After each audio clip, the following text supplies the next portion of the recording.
Yes, Mataji, you're audible. Okay.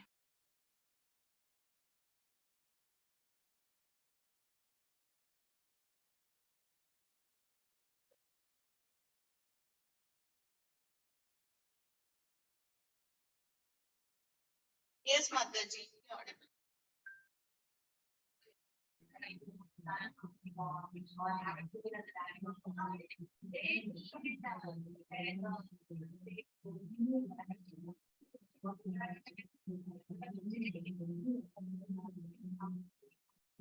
Okay, so let's begin with the bhajan. So since tomorrow is Radhashtami, we will be doing first 15 minutes about Radha's glories, Radha Rani's glories, and then we will be going into the class. Okay, the 14th chapter.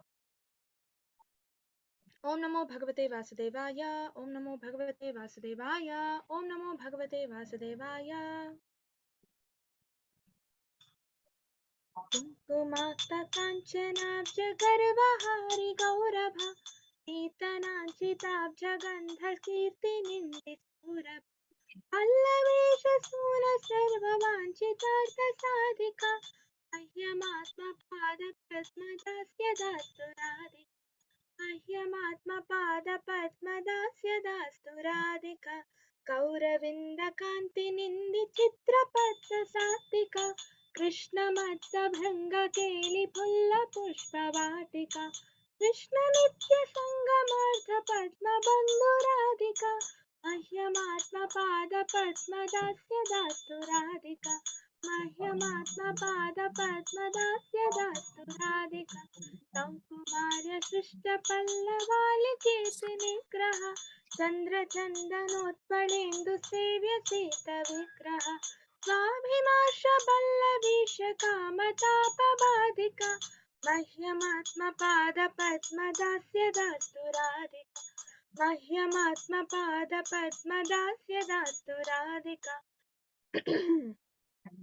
विश्ववन्द्ययौवताभिवन्दिता पिया रमा रूपनव्ययौवनादिसम्पदानयत्सम क्षीणहार्दनीलया च सायतोऽस्ति नाधिका मह्यमात्मपादपद्मदास्य दास्तु राधिका मह्यमात्मपादपद्मदास्य दास्तु राधिका आसलास्य गीतनर्मसत्कलालिपण्डिता प्रेमरम्यरूपवेश सद्गुणालिमण्डिता विश्वनव्यगोपयोषिदालितोऽपि याधिका मह्यमात्मपादपद्मदास्य दास्तु राधिका मह्यमात्मपादपद्मदास्य दास्तु राधिका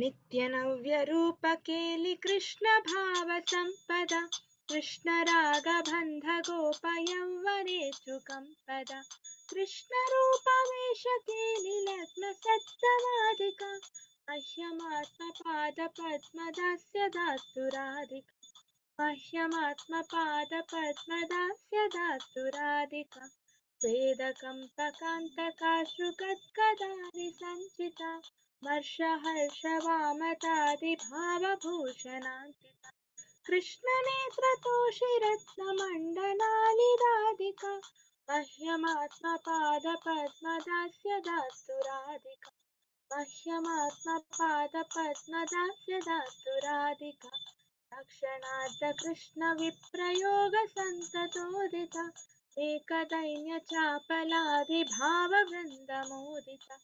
यत्नलाभकृष्णसङ्गनिर्गता किलादिका मह्यमात्मपादपद्मदास्य दास्तु राधिका मह्यमात्मपादपद्मदास्य दास्तु राधिका अष्टकेन यत्स्वनेन नौति कृष्णवल्लभं दर्शनेऽपि शैलजादियोषिदालदुर्लभम् कृष्णसङ्गनन्दितात्मदास्य सेदुभाजनम् मह्यमात्म तं करोति नन्दितालिसञ्जयासु साजनम् मह्यमात्मपादपद्मदास्य दास्तु Radhika मह्यमात्मपादपद्मदास्य दास्तु Radhika मह्यमात्मपादपद्मदास्य दास्तु Radhika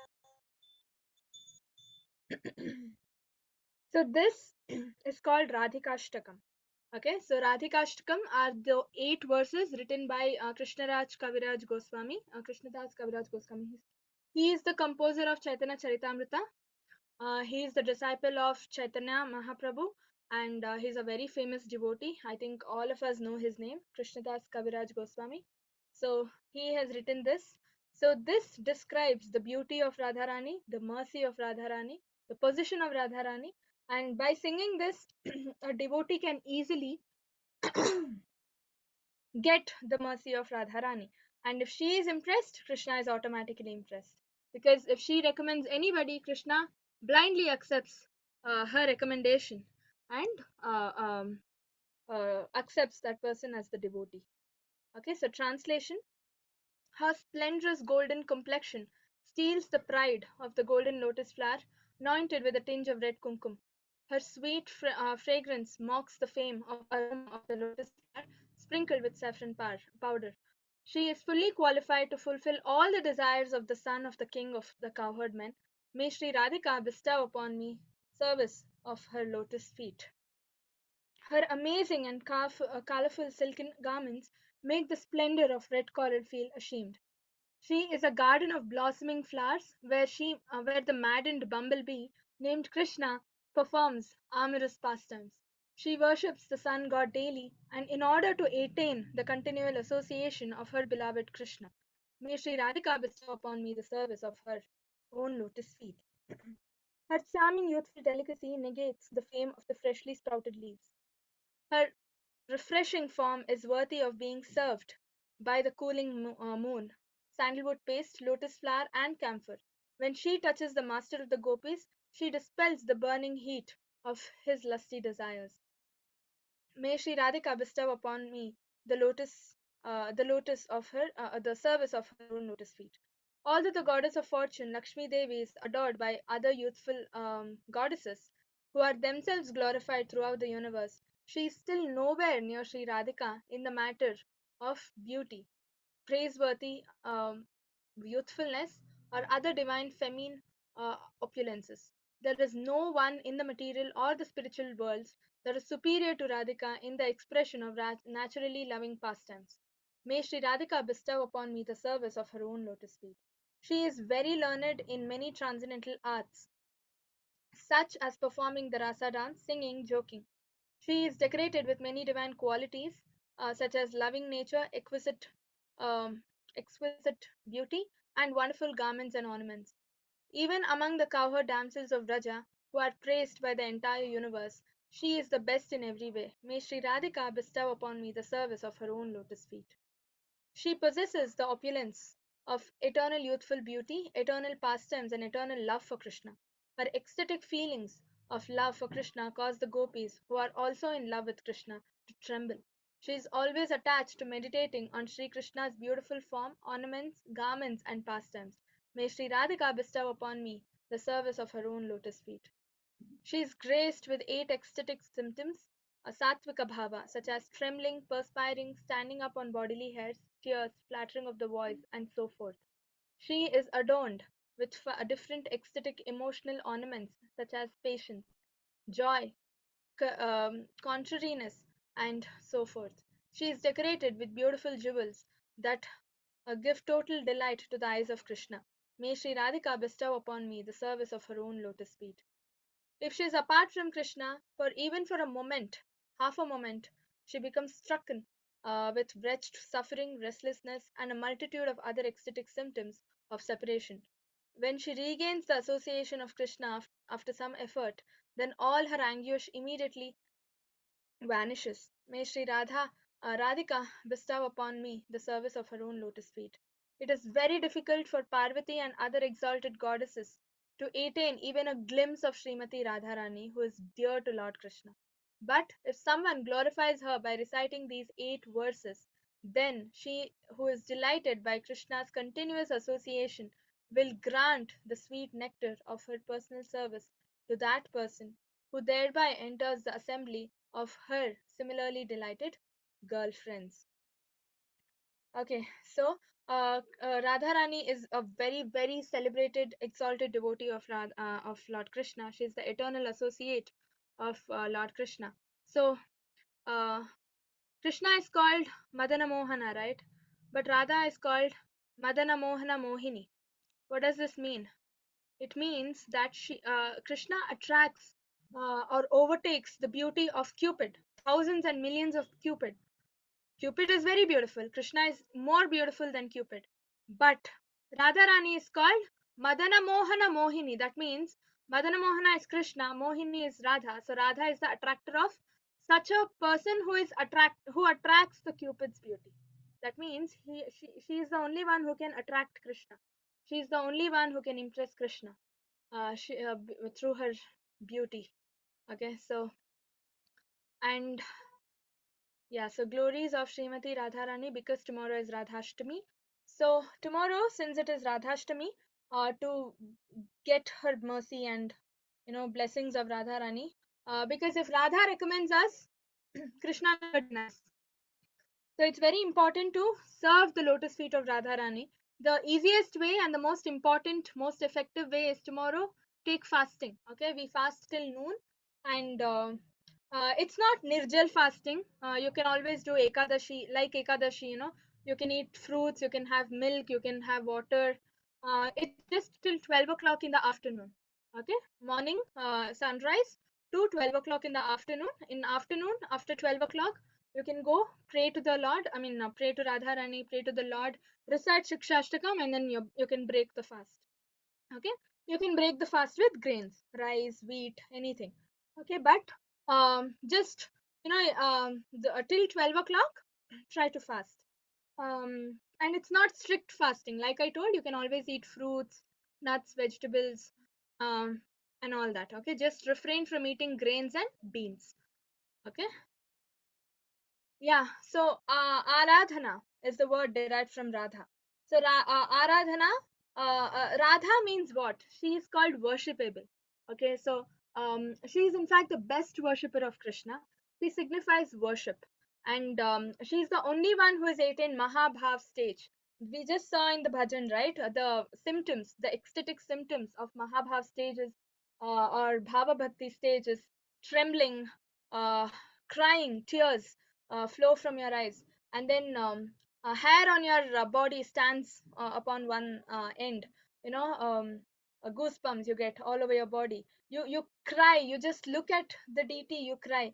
If you get separated from Krishna for a moment, you start crying. When you read scriptures, when you read Krishna book, when you read Bhagavatam, when you read Bhagavad Gita, we usually there is an example. Okay, Chaitanya Mahaprabhu happened to meet a person. Okay, he was a Brahmana. He was illiterate. Okay, he couldn't read anything. And he didn't know, because he was illiterate, he couldn't read the scriptures and all that. And to read Sanskrit, of course, you need a lot of efficiency, right? So it was a satsang sort of a thing, and everybody was reading Bhagavad Gita, and this person couldn't read. So he just looked at the book, the cover page. Okay, and he just saw Krishna is Parthasarathi, right? He's the chariot driver of Arjuna, and he just saw, he took it as to his heart. Okay, that Krishna is driving the chariot of Arjuna. So Krishna is such a great person, and he is becoming a chariot driver of Arjuna, right? So who does that in this material world? Nobody does that, right? He's a king of Dwaraka, and he still drives the he's the Sarathi of Partha, right? He was seeing that for continuously, he was staring at it, and you know what happened? Tears started flowing from his eyes. Without his knowledge, he's crying, crying, crying, and how much tears? He's just crying. And everybody was like, "You don't know how Bhagavatam. You don't know how to read English. Why are you crying? You don't know how to read the scriptures. Why are you crying? Right? You are an illiterate. Why are you crying? We know we are illiterate. We are reading Bhagavad Gita every day. We are educated. We understand what is written in Bhagavad Gita, but you don't understand anything. Why are you still crying?" Right at that time, Chaitanya Mahaprabhu came and said, he is the real devotee. It's not about taking words and understanding the meaning and then forgetting it then and there, or reading or out of pride. Okay, I am very efficient in reading Sanskrit, I'm reading. No, that is not important when you're reading the scriptures. It's about how you're connecting to Krishna. You know why that person was crying? Because Krishna is so great, and still, he became the chariot driver of Arjuna out of compassion and out of friendship. He became the chariot driver, right? And that's why he started crying. It's not because, okay, I have so many problems in life, so I will cry out of my problems. No, his tears were not material, his tears were transcendental, because his tears were for Krishna. He knew how to cry for Krishna, and that is the symptom of Mahabhav stage. That is the symptom of Bhava Bhakti stage. Okay, so Radharani is the out of very few people who attain Mahabhav stage. That is Chaitanya Mahaprabhu, Ramananda Rai, and Radharani. It's just three people, and very few people. It's Radharani is also one among them.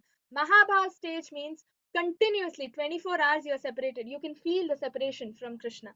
Okay, the moment you get, even for a half a moment, if you're separated, you start showing these symptoms. You tremble, your voice chokes, you sweat, you shiver and sweat at the same time. Yeah, you get goosebumps all over your body, you cry. Okay, and you constantly get engrossed in thoughts of the Lord. She is one among them. The one of the best incident that describes this as the bumblebee incident. So once what happened, Krishna went to Mathura, left Vrindavan forever. Physically he went to Mathura, right? And all the gopis were all constantly lost in thoughts about Krishna. They were always waiting for Krishna. They were always crying for Krishna. So that time Uddhava came.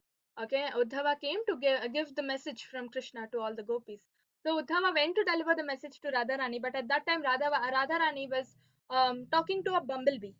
What she did, she happened to mistake the bumblebee to be the messenger of Krishna, and she started talking about how much she misses Krishna, how much she loves Krishna, how much she is devoted to Krishna. And she also started asking about how is Krishna, because she thought bumblebee is the messenger of Krishna. But the real messenger Uddhava is standing and looking at all this. She had lost, she had completely gotten engrossed, and she had, I mean, she was totally in, uh, madness for Krishna, always thinking about Krishna. So that's why she could, even if she mistake, I mean, who can mistake bumblebee to a messenger, right? Unless you are lost deeply in thoughts about something, you will not do that. And Radharani did it. That shows how much strong her position was in Mahabhav stage. And Radharani, who exactly is Radharani? She is the pleasure potency of Krishna. She is called Hladini Shakti. Okay, Krishna has different energies, right? Internal energy, external energy, marginal energy, right? So Krishna, Radharani belongs to the internal energy. She is called the pleasure potency. She is the Hladini Shakti. Okay, like how a material world is taken care by Durga Devi, Maya. In the same way, spiritual world, all the Vaikuntha planets and Goloka, Vrindavana, is taken care by Radharani. She is the internal potency of the Lord. Okay, and then this is a very nice line. The moment I hear the sound. So who is saying this? Krishna himself. Krishna is saying this. Okay, the moment I hear the sound Ra from anyone's lips, I grant them my supreme prema bhakti. That is the ultimate stage. The 9 stages, right?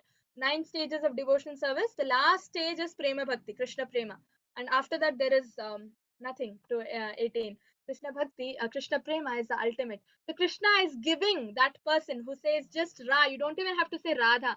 You just utter the word Ra, and Krishna gives you prema bhakti stage. But the next moment, when I hear the sound Dha, I completely lose myself. Okay, and he becomes Bhaktavatsa. He is Bhaktavatsala, right? He can be purchased by his devotees. He's sold to his devotees and become intoxicated in Radha Nam.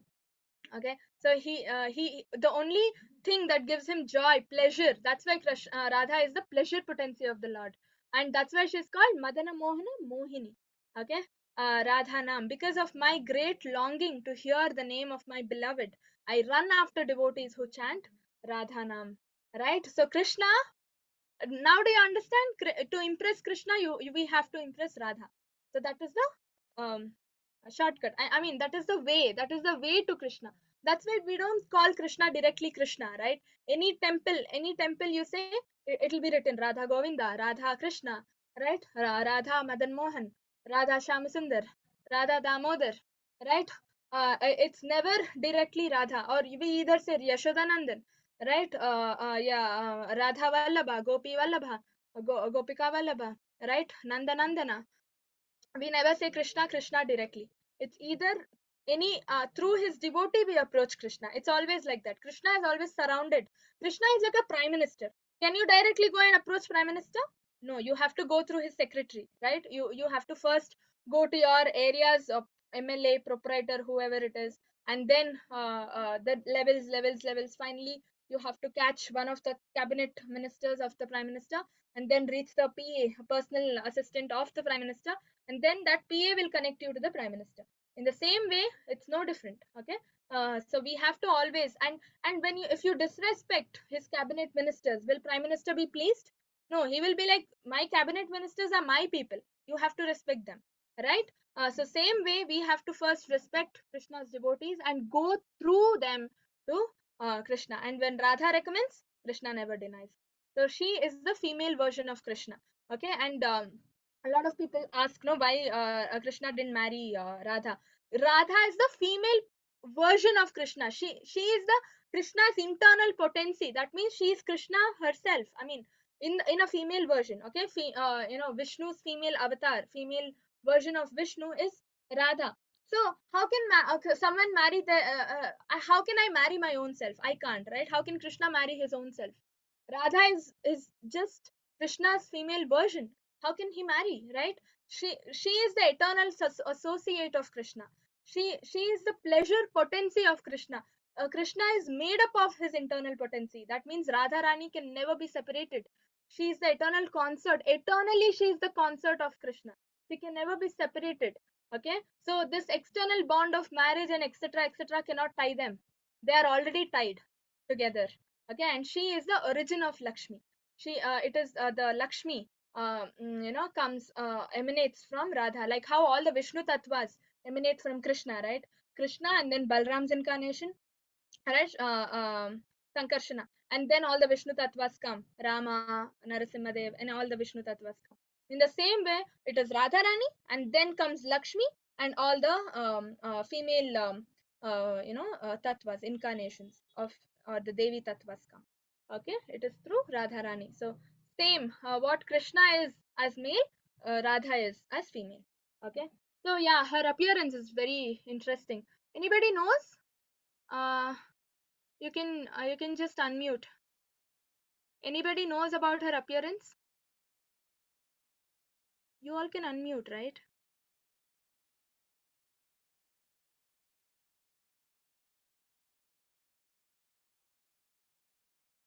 Okay.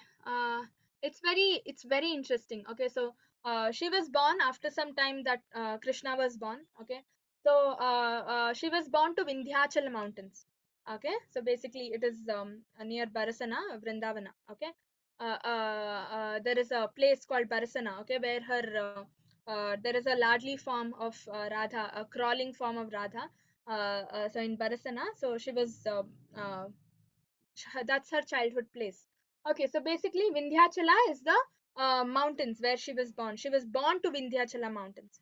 Okay, and when Krishna was born, there is the side by side story happening in Mathura, right? Krishna was transferred to Gokula, and then Kamsa started searching for Krishna, right? He started sending all the demons to kill any newborn child anyway. So Kamsa went to Putana and said, Putana, any newborn child you find anywhere, you kill, okay, or kidnap.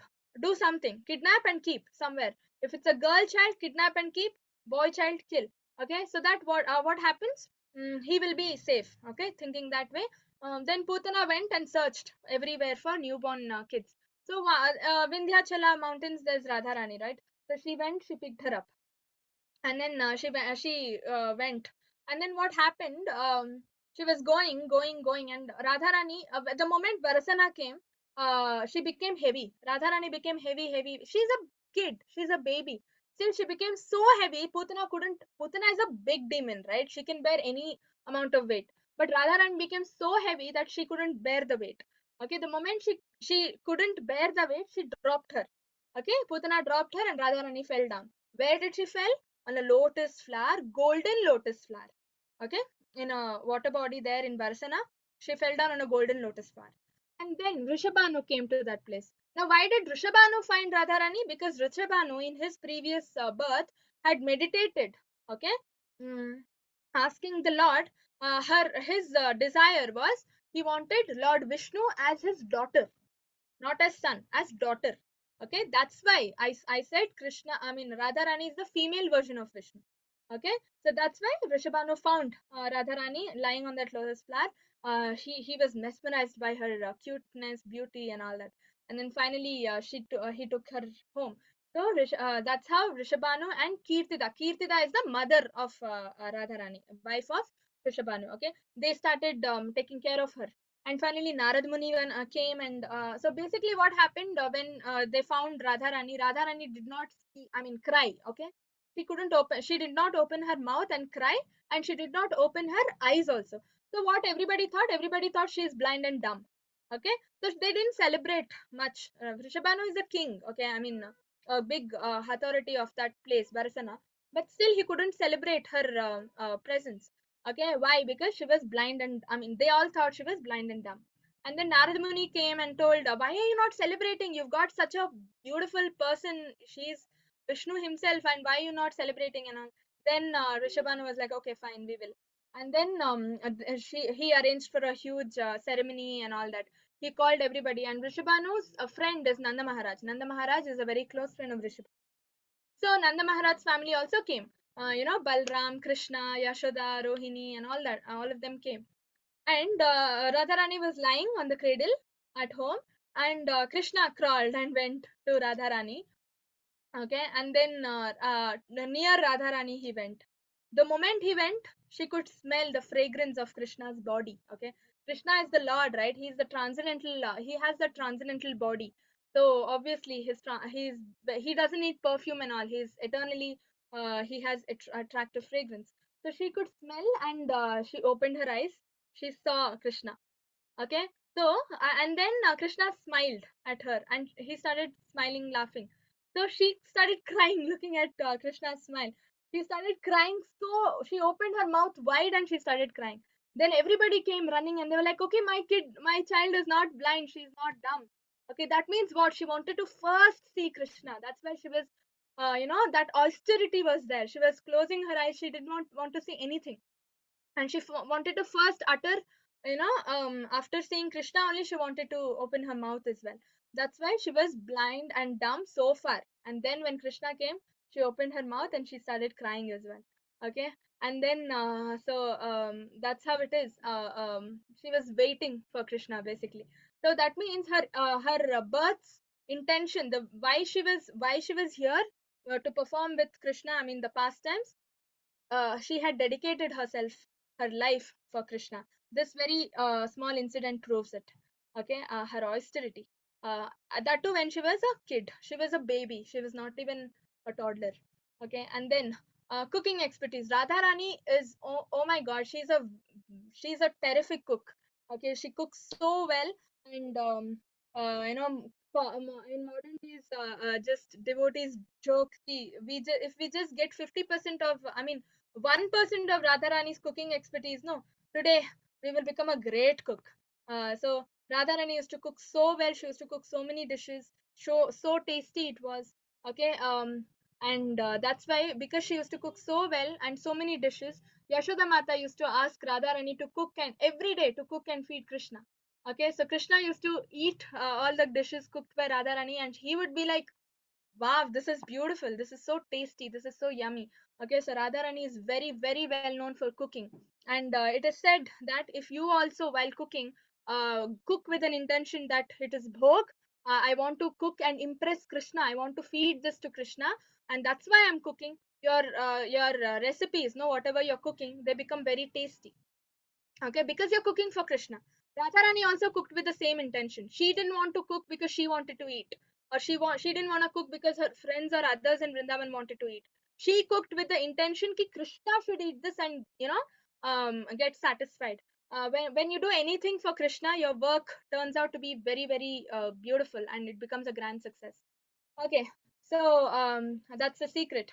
And then yeah, in Kauma, Kaushuri Lila. Okay, so Kaishori Lila we say. Radha and Krishna, when they turn into teenagers, no, both of them used to meet each other in Vrindavan all the time. They so many places, every nook and corner of Vrindavan, Radha and Krishna they have performed their pastimes. Okay, so in eternally in Golok Vrindavan, the places are decided by the parrots. There are two parrots. Okay, I mean two very famous parrots. One of them is Shuka parrot. Okay, the Shukadev Goswami. He is eternally parrot, Radharani's pet parrot in Vrindavan. He just came to earth to deliver Bhagavatam for us. Okay, so parrots go all over Vrindavan, Golok Vrindavan. They search for beautiful places. Okay, they inform Tulsi Maharani. Tulsi Maharani is what um, uh, she is like the Maharani of Vrindavan. She takes care of everything. Okay. Now, when parrots inform Tulsi Maharani of the places, she selects the place and informs Radharani. Today you can perform your pastimes in this place. I mean, Radha Krishna pastimes. Okay, so Radha takes Krishna with him and goes to that place and performs their pastimes there. Okay, so that's how it is in Golok Vrindavan. So that's why everywhere, every nook and cranny of Vrindavan, Radha Krishna have performed their pastimes. If you go to Vrindavan, no, I mean, if you go visit Barsana, there is something, and in Vrindavan you will also visit a place where Rasa dance was performed. Okay, Nidhivan it is said to be, and also Uh, there is a tamarind tree in Vrindavan where she had to go to the Rasa dance. She was getting ready, okay, and then it was late already, and she was running and going. And then what happened in the near the tamarind tree? Something happened. I'm not sure what happened. Uh, some thorn pricked her, or she stepped on something dirty. I'm not sure. Okay, so she had to stop for some time there, and she had to clean her legs or take out the thorns. Gopis were helping her. I'm not sure what happened, and that's why she had to stop there. And then she was getting late for the rasa dance. Okay, so she was very upset, and then she cursed the tamarind tree. I'm really not sure why, what happened. I'm not sure about it, but she cursed the tamarind tree because telling that because of you I couldn't go fast to Rasa dance. Okay, and so far that tree, does not bear any fruit, no tamarind at all. It's still there in Vrindavan. When we went to Vrindavan, we happened to see. Okay, Italy something it is said. I'm not sure about the place name. Okay, so that tree never bears tamarind because of Radharani's curse. Okay, so there are so many beautiful Radha Krishna pastimes, and okay, and yeah, the bumblebee thing was also one of the pastimes, right? And yeah, so now coming to the devotional part of it, Hare Krishna Mahamantra is in fact a prayer to Srimati Radharani. Okay, Hare Krishna, Krishna Krishna, Hare Hare, Hare Ram, Ram Ram, Hare Hare, right? Hare is the term that is derived from Hara, which denotes the internal energy of the Hladini Shakti. Hladini Shakti is Krishna's, I mean Radharani, right? And Hare represents Hladini Shakti of Krishna. That means Hare means Radharani. Okay, so we are actually praying to Krishna through Radharani. That's why Hare comes first. We don't say Krishna, Krishna, Krishna Hare, right? It is Hare Krishna, because we first need to approach the devotee, and because she is the one who takes us to Krishna. Okay, so that's why we are praying to Radharani, his internal potency or Hladini Shakti, to give us more and more devotional service so that we can impress Krishna and go back to Krishna. Okay, Krishna is very difficult to approach directly. The prime minister example that I told, unless we are some celebrity, prime minister will not meet us, right? So we need to approach Krishna first, and then Radharani first, and then only approach Krishna. So that's why when Krishna wanted to come down in the form of a devotee, okay, Krishna came in the form of Radharani, right? Radharani's mood and form, right? Golden complexion and Radharani's mood. Krishna came down because Radha is the prime chief devotee, best devotee of Krishna. Shri Krishna Chaitanya, Radha Krishna, Nahi Anya. They both are same. Okay, so and Radha Krishna together makes Chaitanya Mahaprabhu. He never chose some other devotee, right? When he had to come down and experience the devotee's happiness, what a devotee feels while serving the Lord, that is the reason Chaitanya Mahaprabhu came down. Yeah, he came down to give us Harinam as well. But he also, Krishna always had his desire, okay? My devotees are so happy serving me. I also want to experience that happiness. That's why he selected Radharani. He came down in the mood of Radharani. Okay, why? Because Radharani is the chief devotee of Krishna, right? So, Srimati Radharani is the guardian of the guardian and the mentor and the benefactor of all the aspiring devotees. See, we are not devotees yet. Okay, we are only trying to become devotees. Our through our faulty attempts, small baby steps that we are taking to impress Krishna every day. Chanting offenselessly. We are not chanting, right? We are still in Namaparat stage. So we are all still becoming devotees. We are all aspiring to become pure devotees of Krishna. And Radharani is the guardian. She is the mentor. She is the guide. Okay, to all the aspiring devotees. She gives us Krishna Prem. Okay, when a soul starts to inquire about Krishna, Srimati Radharani takes charge. Okay, becomes pleased and takes charge of that soul and guides. Okay, and as one makes progress, one continues to invoke the mercy of Srimati Radharani. And when she is pleased, Krishna is automatically pleased. Okay, so there's a verse in Bhagavad Gita, Mahatmanas tumam partha daivim prakritim ashrita bhajanti ananya manaso gnatva bhutadim avyayam. Right now we are under the control of Maya, right? Material energy. Durga Devi takes care of our needs. But the moment you surrender to Krishna, or you get that desire in your heart, just a desire, I don't want to become like this in this material world, get entangled in material world. I want to become a devotee of Krishna and go back to Krishna. The moment that very desire comes in your mind, our heart, Radharani comes and says, no, Maya is not going to take care of this person now. I am personally going to take care. The Daivim Prakriti, okay? She is not, see, Maya is Mahamaya, right? Prakriti. But Radharani is Daivim Prakriti, divine energy, divine nature. Okay, so we go under the protection of Radharani. So Radharani is our mother. Spiritually, Radha and Krishna are our mother and father. Okay, and only in material world it is Durga Devi who is our mother.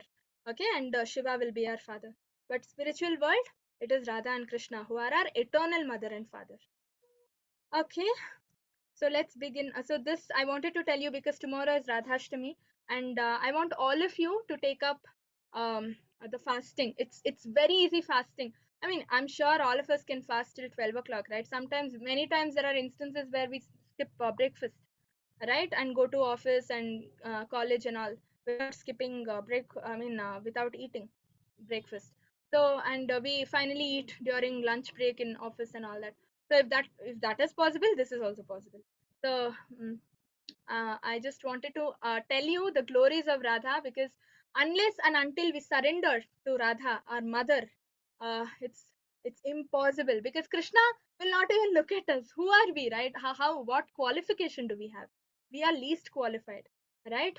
Um, so it's impossible. Okay, Krishna is there in our heart as Paramatma, and unless you become serious, if you have that desire, the moment that desire comes, the Paramatma, Chaitya Guru, informs Radharani, and Radharani, because Paramatma is there in Radharani also, no? The same Paramatma informs her, and she takes care of us, and she delivers us to Krishna.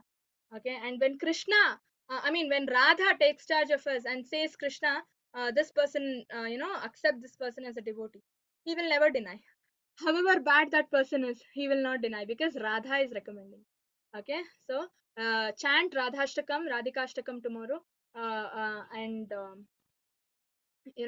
seek the mercy, invoke the blessings of Radharani. Okay, chapter 14 deals with the three modes of material nature. Okay, I took a lot of time. It's okay, we will cover. And tomorrow, no class because of Radhashtami. We will have the class next week. Okay, the three modes of material nature. Okay, this is the recap of 13th chapter. What did we do? We Arjuna had 6 questions, right? Prakriti, Purusha, Kshetra, Kshetrajna, Jnanam, Gneyam. These were the 6 questions Arjuna asked, and Krishna explained each one of them. And then finally, Krishna gave us the complete knowledge. It's called vision of knowledge, Jnana Chakshusha. It's like a package. Now, Krishna tells in this chapter, he gives a more superior knowledge compared to the previous chapter. That is the material modes. We are all under the control of Maya, right? And Maya has 3 modes. What are the 3 modes? Anybody know? You can just unmute and answer.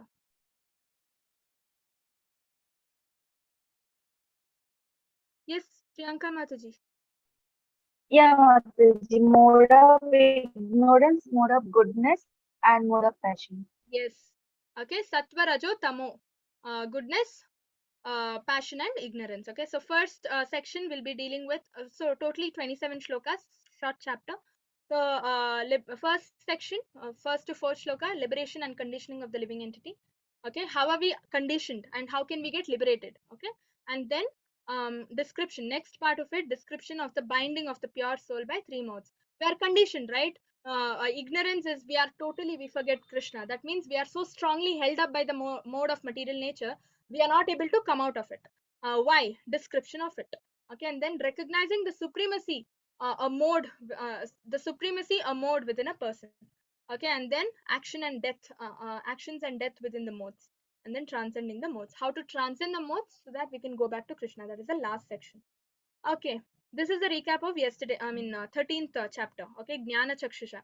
Okay, we can just do it in a short.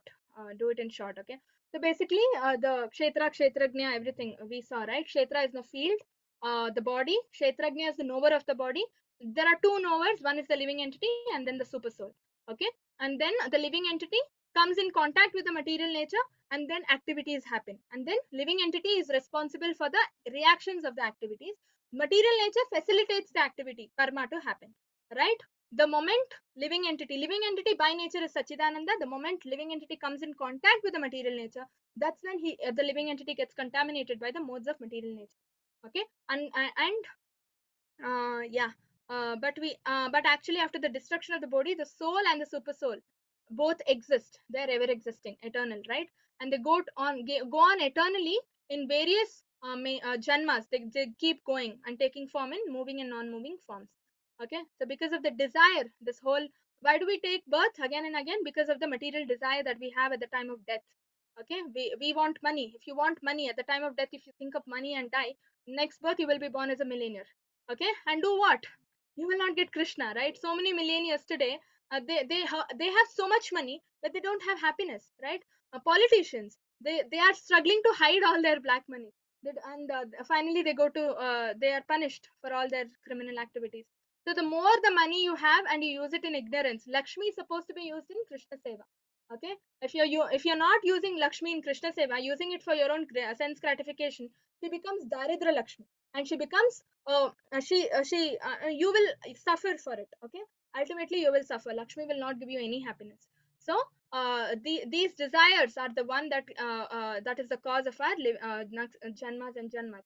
Okay, so mm, only after we see with our jnana chakshu, with our knowledgeable eyes, okay, we can understand this contamination and this process, and how to go back to the Lord.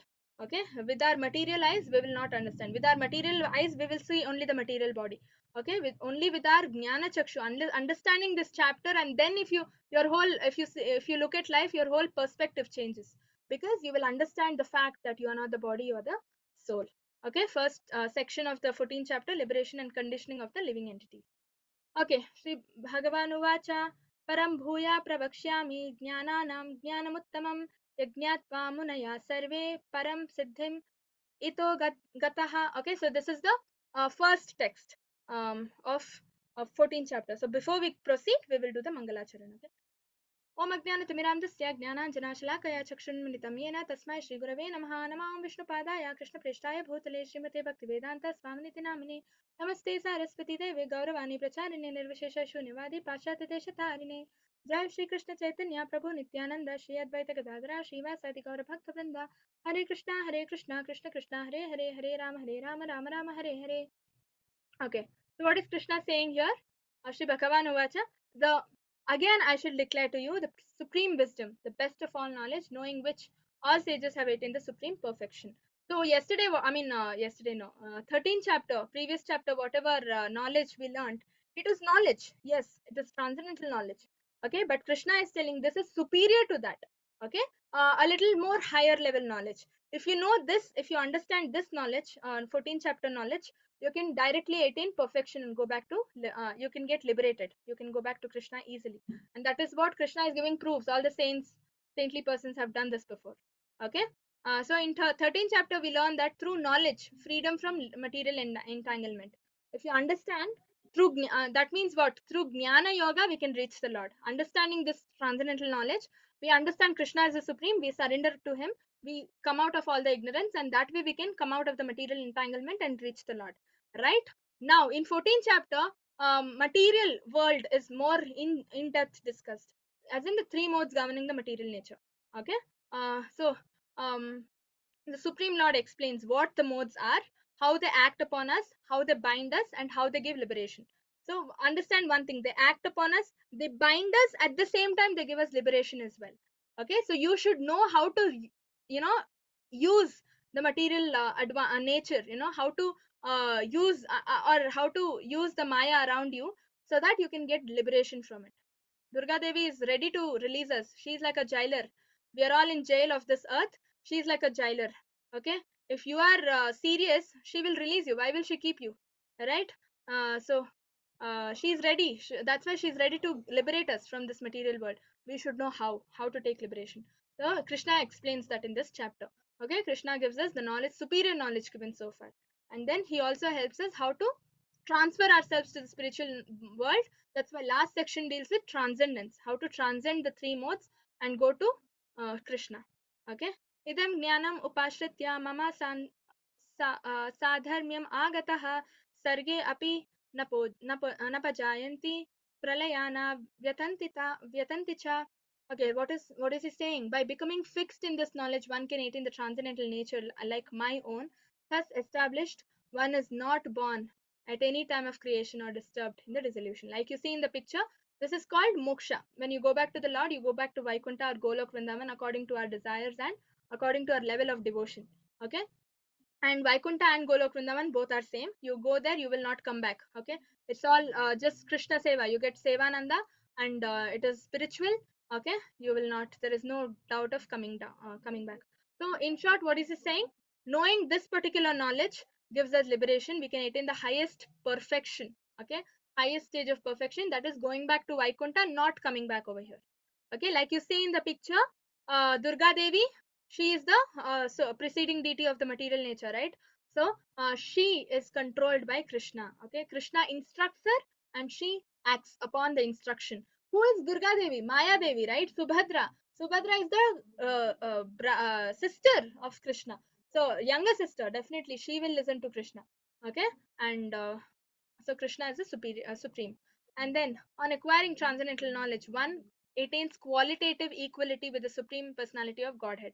So when you understand this modes of material nature and understand how to transcend and get liberation, liberated person is called equally, qualitatively. You will consciously attain qualitative equality with Krishna. We are all qualitatively equal. Okay, soul is always qualitatively equal to Krishna, but we are in the material body, right? We are stuck. We are not able to regain our spiritual nature. But when you are liberated, you regain that spiritual nature. And there are 5 types of liberation. Okay, Sarupya Mukti, Salokya Mukti. This comes in next level, nectar of devotion. I'm just telling you, okay, how do you get liberation? I mean, there are 5 ways you can get liberated. Okay, Sarupya Mukti is like we saw in the picture, previous picture, right? In when you go to Vaikuntha, all of us will get that 400 form of the Lord. Okay, and we will get that bluish complexion, and we will also hold Shanku Chakra Gada Kamala in our hand. Okay, that is Sarupya. Rupya means same Rupa. Okay, as that of the Lord. Samipya Mukti, same, we will be near to the Lord, associating with the Lord in every way. Okay, that is Samipya. Salokya, we will be in the same Loka as that of the Lord. We will be in Vaikuntha Loka as that of the Lord. Okay, then Sayujya Mukti. Sayujya Mukti means we just merge in the Brahma Jyoti of the Lord. Okay, like Mayavadis. And then Sashti Mukti. Sashti Mukti means we will have the same opulence, same amount of jewelry that the Lord has. Okay, so we can attain either of these, one of these liberations when we get moksha. Okay, when we get mukti, these one of these muktis will come to us. Okay, based on our desire again. Okay, That's why Kamsa is said to be attained Sarupya Mukti, because he was staring at Krishna when he was dying, right? Krishna killed him. He was staring at Krishna's form, and that's why some people say Kamsa has attained Sarupya Mukti. Okay, now becomes liberated, free from the cycle of birth and death. This is called liberation. Becoming liberated, you go back to Vaikuntha, you will not come back. And but even liberated souls retain individual identity and is always engaged in devotional service, transcendental loving service of the Lord. Okay, we don't go see. Our concept is different. We don't, like Mayavadis. We don't say we will go and merge. Merging means what? Our Atma goes and merges with the Paramatma, and our Atma's identity is lost. We are not there anymore. We are souls, right? And if I go and merge with somebody else, I will not be there anymore, right? I will become that other person, Paramatma. How can we become Paramatma? That is ruled out. Okay, so we retain our individual identity. Like that's why that picture that we just saw, everybody had the same form of the Lord, and they were all there, right? No, all the forms did not become one form. They were all there. One was offering flowers to the Lord, one was doing Chamara Seva, right? We are still there. Individually, we are all there. Just our rupas, we would have gotten changed. Okay, so our identity still exists, and we are engaged in devotion service. Knowledge obtained in material world is contaminated by the three modes of material nature. Okay, so if you obtain any knowledge that you take, for example, without Krishna, without spirituality in it, it is under the mode of material nature, right? If you learn how to become a doctor, you are in the mode of goodness, right? And then if you apply that knowledge in a hospital, research and all that, that you are in the mode of passion, right? Because you research, you so very get engrossed in research to get the result of the experiment, right? So that is passion.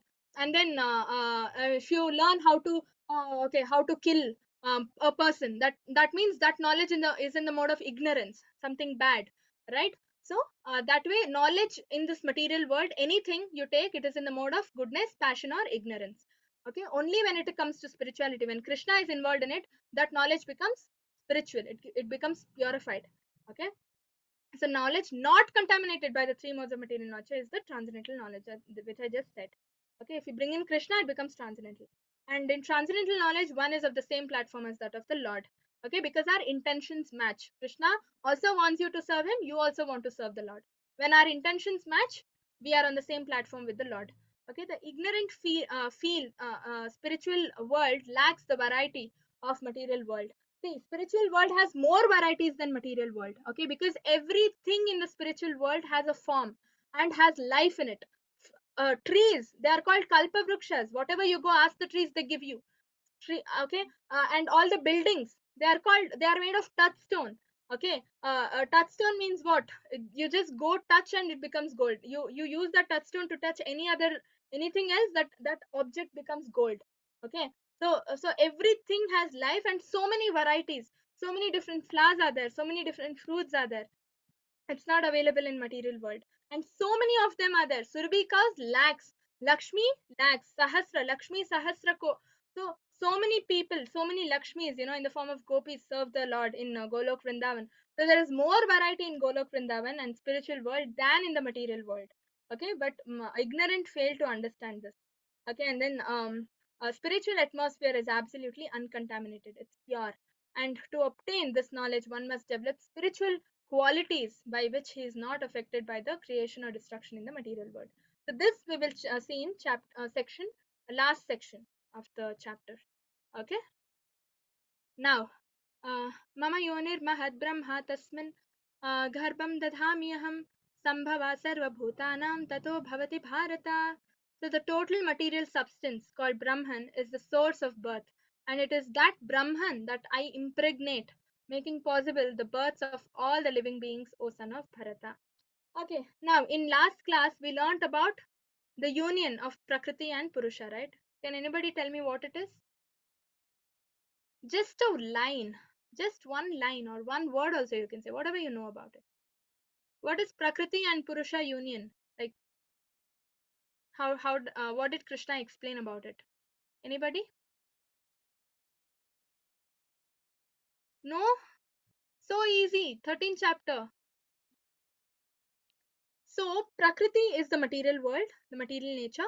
Purusha is the enjoyer, right? The living entity. Okay. Krishna is Purushottama. He is the supreme enjoyer, but we are just small enjoyers. Okay. So we are also considered enjoyer, the living entity, the soul form. Once the soul comes in contact with the material body, that is when the soul gets into the material body, activities happen, right? If my soul goes out of this body, then my body is said to be dead, right? Activities do not happen. So this is called union of Prakriti and Purusha, which is the cause, okay, for all the karmic reactions and our future births in this material world as well. Because to perform the activity we need a material body, okay, and we relish and exploit the resources of this material body, right? Fruits and air, water, everything. It is all belonging to mother nature, material nature, and we are using it, right? Because we are the enjoyers. And when both of us meet, when we enjoy, activities happen. And when activities happen, the reactions, again the living entity has to take, the enjoyer has to take the reactions. Because of the reactions we take rebirth again and again to finish all our reactions, right? So this keeps entangling us. There is no end to come out of this um, you know a bond. Okay, it is binding us. So this is how material nature is binding us. You do something, activity, that means karma has a reaction. You have to again come back to face that reaction. Okay, you finish that reaction. In the process of facing that reaction, you do one more karma, many karmas, right? And karma means any activity. Breathing is a karma, talking is a karma, right? So many activities we do, and we have to face so many reactions. We keep taking rebirths. It's a binding, it's a bondage. There's no way we can come out of it and go back to Lord unless we surrender to the Lord. Okay, so this is about union of Prakriti and Purusha that we saw in the last class. Okay, Kshetragna we already discussed. The combination of the material nature is made possible, okay, by the Supreme Lord himself, the combination of material nature and living entity. Because Krishna says aham bija pradapita. So Krishna is the one who puts the soul in the material body. Unless he puts it, soul cannot come inside a material body, and activities cannot happen on this world, in this world, right? So now Mahat Tattva is the total cause of the total cosmic manifestation. So material nature, there are two skies. No, spiritual world is there. Spiritual sky, which is everything, which covers everything. In that spiritual sky means it's very vast, right? In some corner of that sky, there is a small cloud-like thing which is called Mahat Tattva. Inside that Mahat Tattva is the material world. Okay, that is why it is said Mahat Tattva is the total cause of the total cosmic manifestation. Understanding very important. There is spiritual sky. Everywhere we see it is just a spiritual sky.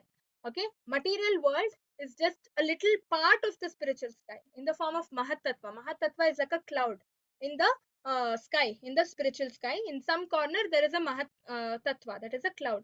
Inside that cloud is material world, this entire material manifestation. Okay, the 14 planetary systems that we have, starting from Brahmaloka, and then demigod planets, and all of them till Patala Lokas, the hellish planets. All the planets consist of this, consist inside this material nature, material world, which is inside the Mahat Tattva. Okay, where is Mahat Tattva? In the spiritual sky. Okay, we have to penetrate through that cloud, Mahat Tattva, and then reach Vaikuntha, or the spiritual sky. Did you understand? That's why we have to break open, come out of the control of Maya, and then only go to the Lord. Okay, innumerable universes are formed by the impregnation of total substance by the Supreme Lord. Okay, so this is what I'm telling. Once the soul comes into the body, then only activities happen in this material world. Who is putting that? Krishna. Krishna is impregnating the living entities. Soul is the living entity, right? Impregnates it into the material world, in the Mahat Tattva. Okay, this body is made of panchabhutas, right? The five elements, material elements: air, water, ether. So the body is the product of material nature. Okay, so this material body is supposed to be united with the soul, the living entity. Okay, and then only activities happen. So who is doing this union? Krishna. Krishna is impregnating the universe or the material world with the soul, living entity. Okay, so he is responsible for this. Aham bija pradapita, Krishna says. Bija is the life factor, the soul, living entity. So aham bija pradapita, he is giving that bija. in this material world so that things will work. It's like sowing a seed in the ground. That seed, bija, is the life. Okay, when you sow a seed in the ground, plants come out, right? In the same way, he is sowing the living entity in this mahat tattva for growth to happen. Okay, so the material substance with the three modes of material, the total material substance with the three modes of material nature is called the Brahman. Okay, the Mahat Tattva with the three modes, goodness, passion, and ignorance, in total, it's called Brahman. Okay, so Brahman is impregnated by Krishna, okay, within the seeds of the living entity. So seeds, living entities are compared to the seeds. Okay, and then Brahman is impregnated into it. Understanding? So the 24 elements beginning from earth, water, fire, air, all the material energy, and they constitute what is called Mahad Brahman.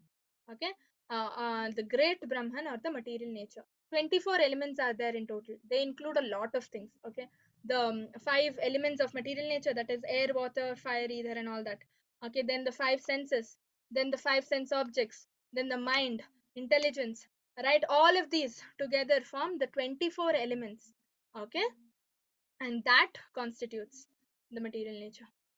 Okay, and yeah, all living entities are born following the mixing of the material nature with the superior nature.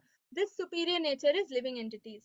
See, supreme, I mean the energy we just discussed, right? Well, doing glories of Radharani, external energy, internal energy, right? Radharani is the internal potency. We discussed it already. Now when it comes to in the same way, there is other division called superior energy, inferior energy, okay, and marginal. Okay, now inferior energy is this material world, superior energy is the living entities. Now Krishna is the one who mixes the internal and superior and the inferior energies together. Okay, living entities, we souls are all superior energy. Okay, so Krishna is the one who mixes us. So when a baby is said to be growing in a mother's womb, how does that happen? Sperm and ova's union, right? So that means what? The man impregnates the woman with the sperm, right? In modern material science. So the sperm goes and combines with the ova, and then the embryo is formed. In the same way that the material nature, inferior energy, the Krishna impregnates the inferior energy or the material nature with the seed or the superior energy, we souls. That's why when the soul, how does a baby grow in the womb, right? Only when the soul is there in the body of that baby, the baby is said to be growing. Yes or no? So he is the cause of it. Okay, and then there is one more analogy here. In the puppet there are so many analogies, you can all read. Okay, similarly material nature is not the cause of birth of the living entities. Okay, material nature is not the cause of the birth. Okay, because Krishna is impregnating us, Krishna is the cause. Okay, seed is given by the Supreme Lord, he is the cause. Living entities come out as products of material nature. So here living entities means the material bodies along with the material bodies. Okay, material body is given by material nature. So with the soul alone cannot do anything. Soul needs a body, right, to do anything. So this is called living entity here. Okay, it comes out as a product of material nature. For living entity, according to his past activities, has a different body created by this material nature. So the entity can enjoy or suffer according to his past deeds. Okay, we already discussed this. Based on our karma and desires, we get a body.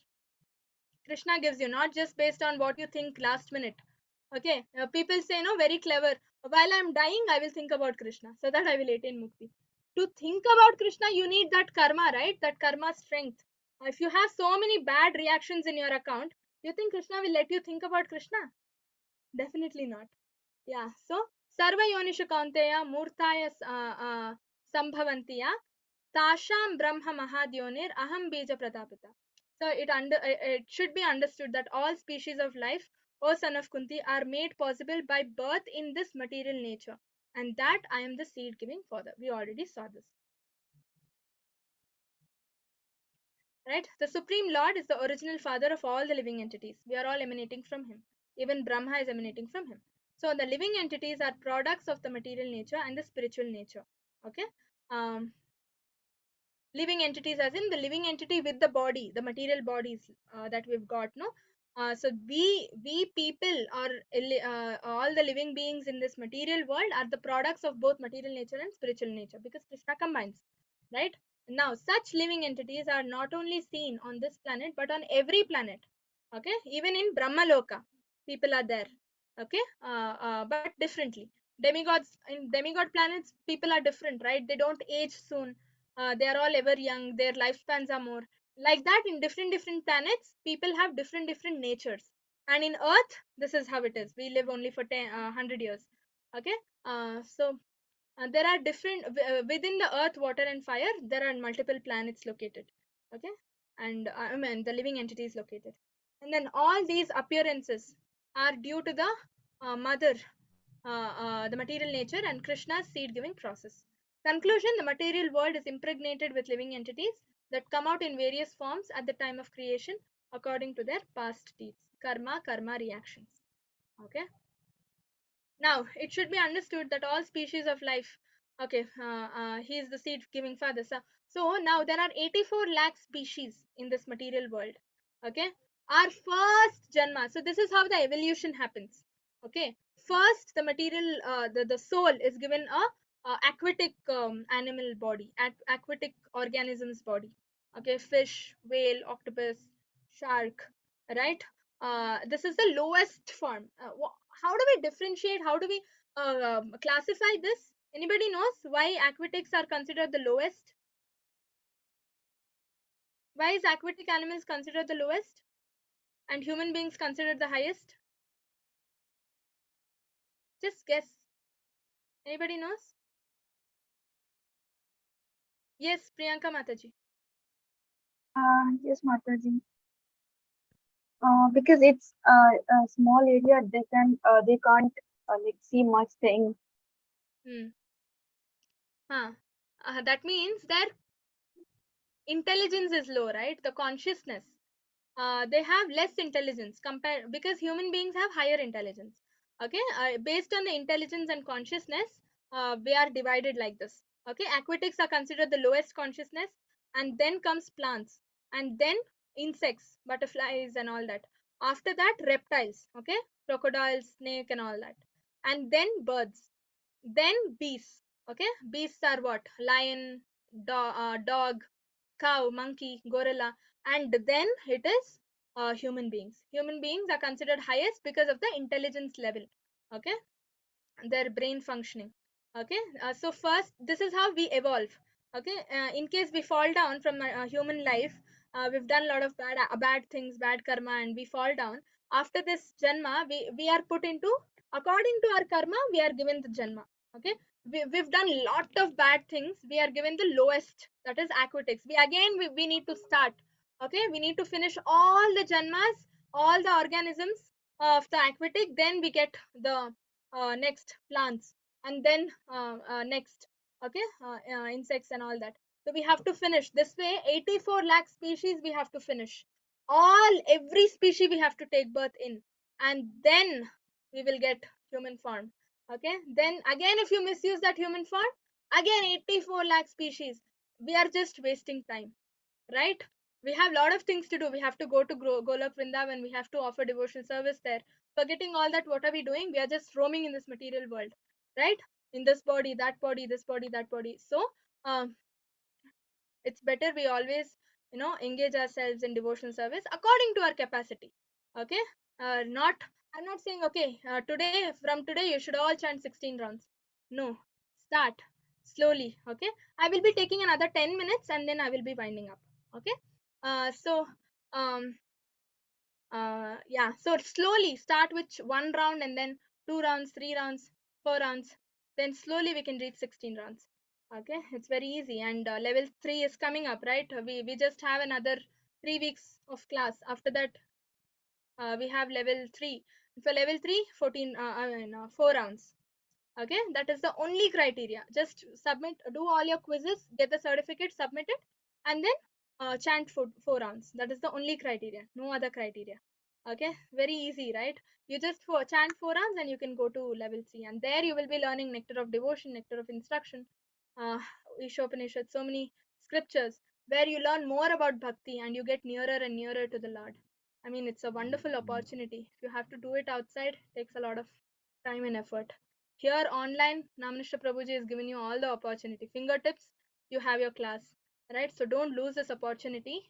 Yeah, and Mahat Tattva is Karana Sagar, okay, or the Karana ocean that we have, okay. Here, Krishna is lying, Karanadaksha Vishnu, and then all the planets, as you see, are scattered. All the Vaikuntha planets are scattered in the spiritual world. And then, like I told, Mahat Tattva is just one cloud sort of a thing in this entire vast spiritual world. In that Mahat Tattva is the material world, okay, where we all stay. Like here you can see it starts with Lord Brahma, that is the highest of the material world, okay. Lord Brahma, and then all the demigods, planets, and then middle part of it is earthly planets, and then the lower part of it is all hellish planets, asura planets, asura lokas, where demons stay, okay. Patala, Atala, Sutala, uh, okay, Rasatala, and all that. Now, description of the binding of the pure soul by the three modes of material nature. Like I already said, mm, by nature, we are all Satchidananda. We are all qualitatively equal. We are pure. Why have we become bad? Because we have come in contact with the material nature. Like we see in the picture, three modes, right? Three modes are binding us. We are like puppets, right? The souls, we souls, you can see, they are puppets. These three modes are governing us, right? Controlling us. However, they make us dance, we are dancing, right? And these three modes are governed by Krishna. Okay. So this one picture explains the entire chapter, 14th chapter. Okay, so material nature consists of three modes: goodness, passion, and ignorance. Okay, sattva, rajo, and tamoguna. And in each of these modes, we become conditioned. Okay, eternal living entity, that is the soul. It is by nature transcendental. Okay, but the moment we come in contact with the material modes, we become conditioned. Okay, goodness, passion, and ignorance. We are forced. Okay, we are forced to act because of our karma, that we are getting binded here like this. Okay, now the transcendental living entity has nothing to do with the material nature. Yeah, we know all this. The moment we come in contact, we become nitya bhadda, eternally conditioned. Okay, bhadda means condition, nitya is eternal. Okay, now this material world is a manifestation of the Lord's external inferior energy. So he acts under the spell of the three modes of material nature. Living entities, so whatever the living material modes dictate, we are doing without even our knowledge, right? It is not us doing things. Material nature is causing the activity. Okay, we learned this in the 13th chapter. Okay, if we are doing something, it is because of the material nature, the modes of material nature that we are doing. Sometimes we shout at people, sometimes we talk with people very politely, right? Nothing is under our control. According to, we are like puppets. Whatever the mode is doing, when we are in mode of goodness, we talk very politely with people. When the mode of passion or ignorance takes charge of us, we start shouting and screaming. Okay, so we are not responsible. It is the material modes that are responsible for the actions. Okay, so under the spell of material modes we act. Okay, and the living entities have different kinds of bodies with different natures. We just saw the 84 lakh species, right? Now they are induced to act according to the specific natures, and these specific natures are again given by, decided by the material modes. Okay, like lion is said to be in the mode of ignorance, flesh eater, right? And the cow is said to be in the mode of goodness, because cow is a vegetarian, gives milk and all that, right? Even animals are segregated this way. How? Who is doing it? Material modes, material nature. Okay, we have nothing to do with it. He suffers varieties of happinesses and distresses accordingly. Okay, yeah. So poise activities are goodness, in the mode of goodness. Over ambitious, okay, that is, I want money, I want name, fame. That's why they act. No, they are said to be in the mode of passion. Ignorance is, they are foolish. Inaction, they don't even do anything. Okay, they either sleep all the time or get they always do something bad. Okay, drug addicts, all of these fall under ignorance. Now, tatra sattvam nirmalatvat prakashakam anamayam sukham sangena bhadnati jnana sangena chanagah. So, O sinless one, the mode of goodness, okay, being purer than others, is illuminating and frees one from all sinful reactions. Those situated in that mode develop knowledge, but they become conditioned by the concept of happiness. Okay, so we will be stopping here. So what is happening here? Krishna explains about each of the modes of material nature. Okay, there are three modes, right? And Krishna one by one starts explaining about the modes, and how you are, even in the mode of goodness, although mode of goodness is good, even then it is binding. How, we will see in tomorrow's, next week's class. Okay, so tomorrow no class because of Radhashtami.